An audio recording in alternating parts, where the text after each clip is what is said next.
let's talk about Guerlain L'Homme Ideal, a fantastic winter fragrance. Man, this is probably the most worn fragrance from Guerlain I have. Well, that's pretty much a bullshit statement. It is the only one I own. Okay, let's just talk about it. I've been wearing it for the last couple of weeks. I've got it for 2 months now.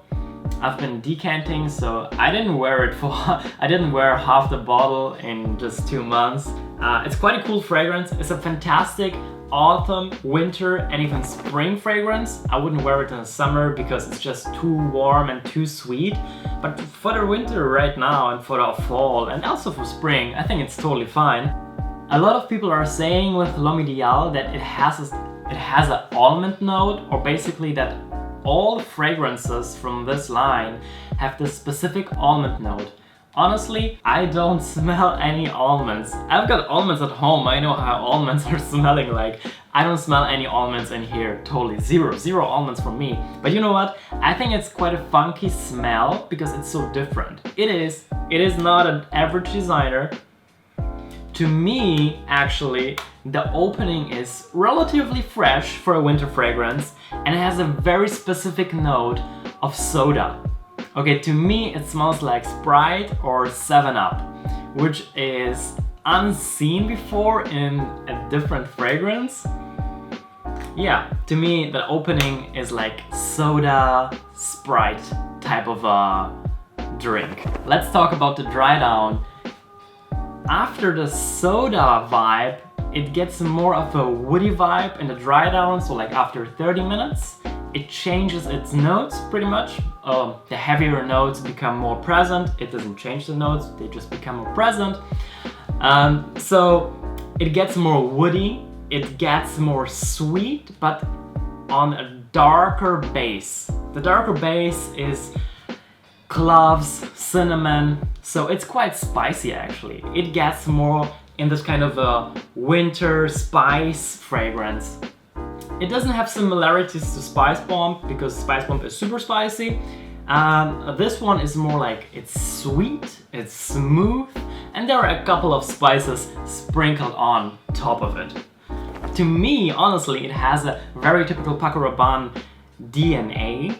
Like when we compare it to 1 Million and we compare it to the new Phantom and also like the whole 1 Million line, well, I would say there is this specific kind of sweetness with a hint of freshness on top. This one has bergamot. Comparing to 1 Million, 1 Million has a fantastic, what was it again? Tangerine? Grapefruit? Yeah, grapefruit it was, I think. So it's this juicy opening.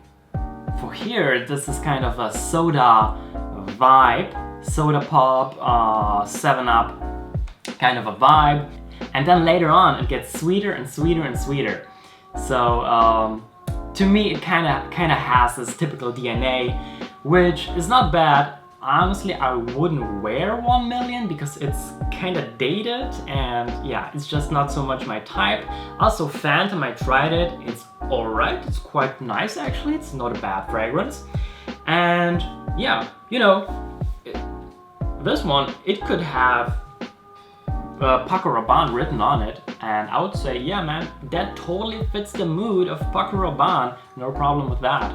So generally saying, this is more of a winter fragrance, like I said in a beginning of this video. Also fall and spring is also okay, but because of those typical spices and the warmth from the tonka bean, I think this is a fantastic winter fragrance.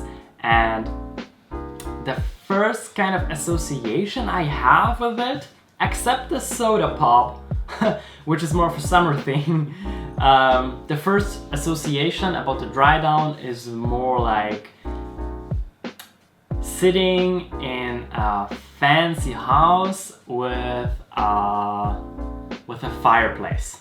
So that is it pretty much. That was the whole review for Guerlain. Thank you so much for watching. See you in the next one. Bye bye.